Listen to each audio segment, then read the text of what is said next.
அங்கேருந்து எங்களுக்காக கஷ்டப்பட்டு சின்ன ஆன்டிபயோட்டிக் தேனி இவங்கெல்லாம் வராங்க வேலை பிடிச்சி அவங்க சொந்த காசில் போட்டு வேலை பிடிச்சிடறாங்க.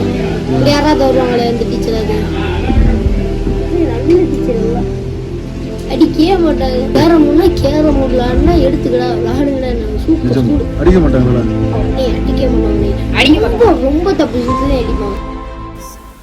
இங்கே கம்பம், தேனி, சின்னமனூர் இந்த மாதிரி சுற்றியுள்ள ஊர்களிலிருந்து ஆசிரியர்கள் சொந்த செலவில் வாகனம் ஏற்பாடு பண்ணி பள்ளிக்கு வராங்க. மேகமலைக்குன்னு அரசாங்கம் பஸ் வசதி செஞ்சுருக்காங்க. ஆனால் பள்ளிக்கூட நேரத்திற்கு ஏற்ற மாதிரி பஸ்ஸு இல்லை. இதனால் நம்ம அரசாங்கத்திற்கு ஒரு சின்ன கோரிக்கையாக பள்ளிக்கூட நேரத்திற்கு ஏற்ற மாதிரி ஆசிரியர்களுக்கு பஸ் வசதி செய்து கொடுத்தா நல்லா இருக்கும்னு நம்ம எல்லார் சார்பாகவும் கேட்குறேன். நன்றி.